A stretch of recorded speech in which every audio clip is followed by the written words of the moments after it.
All right, everybody. So thanks to everybody that was watching the college golf live webinar last night. So I realized there was a couple of issues. This for my first one going at it. So there were a couple of questions sent in that I wasn't able to see. So we're going to figure out how to make that work for the next one. But then also we're going to answer those questions right now. And so, one of the questions was, do you have to have social media? Because we talked about how coaches will look at that. You don't.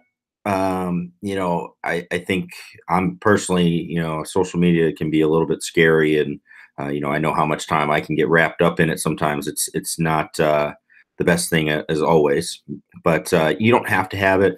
The only thing that can happen with it is it can be used as another way to showcase what you do, but I think it's completely optional that you do it. It's not a must. If they go look for you and say, "Oh, you don't have social media," um, in my opinion, is it's like, "Oh, hey, I found a kid that doesn't have social media." That's a rare thing, and that's kind of actually a cool thing too, because usually maybe they're spending their time doing other things like golfing. So the other question was, is it important to play in AJGA or will MAJGT or Hurricane Tour? So MAJGT is the Mid American Junior Golf Tour, and HJGT is Hurricane Junior Golf Tour.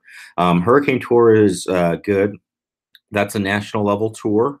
Um, what you're really looking for is events that get scored on the junior golf scoreboard. If that's the level that you're looking for, then you're looking for that, those national ranked tournaments. So junior golf scoreboard ranked events are anything that are 36 holes or more. So you're looking for those types of events. Hurricane Tour fits that category.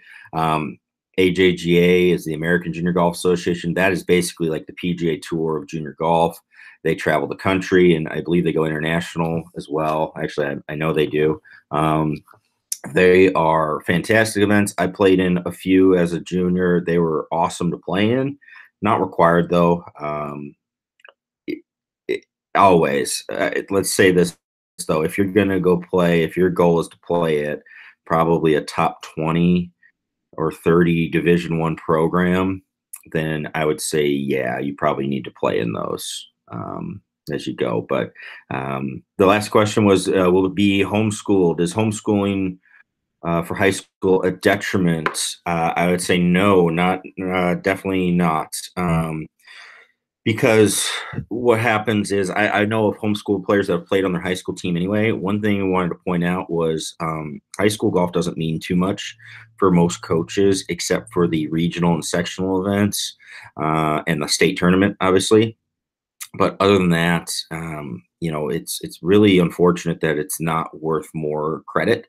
So if you go and there's plenty of players, a lot of them, if you're a really top player, most of them should not play high school golf because there's too many big events that happen during the same time as the high school season, especially here in Illinois, that you should go play. And again, we're talking top 50, top 100 in the country if you can go, if you can get into that stuff. That's what we're talking about for that. But being homeschooled, no, it's not a detriment in golf at all as you go. So last question that we had was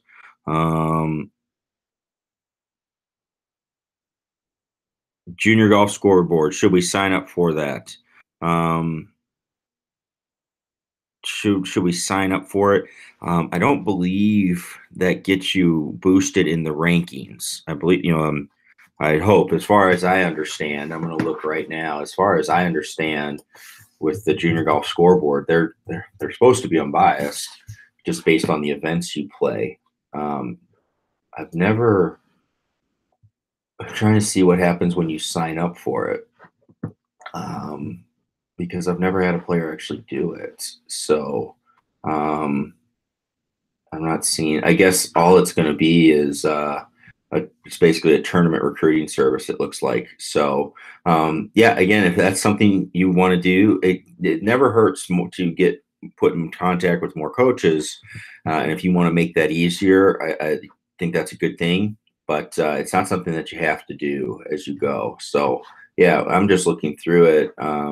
It's just gonna it looks like it's gonna help you more with the recruiting side. So again, that could be a good thing. The other ones that are out there, again, NCSA, or there's one called NSR, National Scouting Report. Those are also good ones as well. National Scouting Report's an interesting one because you pay at the start, you pay your one-time fee, and no matter how many years you use them, you've paid for it. So if you pay for 2 years, it's the same price as if you use it for 7. So it's obviously way better to use it earlier. I think, and get involved with them earlier because it's better value for you. But yeah, junior golf scoreboard, as far as rankings, I don't believe that's going to get you up there. If you want to get your rankings to go up, you need to just look at the tournaments you're playing, and you just need to look at the tournaments you're playing and see if you can find harder ones. So that would be where, if that was really a concern of yours, I would look at I would look at getting like AJGA and things like that. So I wouldn't worry about things like a US Kids Tour, which does nothing for your rankings, or one day IJGA events. Those aren't going to do anything for those types of rankings. So again, if you're looking at a really, really top college, that's what you would need to be doing. If you're not, you're looking at just, again, something like a Governor State will take tournament rounds. So you don't have to go to AJJ. You don't have to spend the money to go there. And then you're going to be playing against such top competition. If you're not really looking for that, then I wouldn't go do that. I'd rather go play something less, finish well, and be able to put on my resume that I finished, third in a tournament. It might not even have, it might only been 10 people in there, but that's fine. It's a third in a tournament. That's what you're looking at. So that's how I'd address those, and would look at those questions there. So thanks for the questions. And again, we're going to keep improving on it. We're going to keep helping you out as we go through all this stuff. So leave me your feedback. If there is something you want to learn about, please let me know. I'm looking for more topics to do, and we want these to be informational for all of you that tune in and watch. So let me know.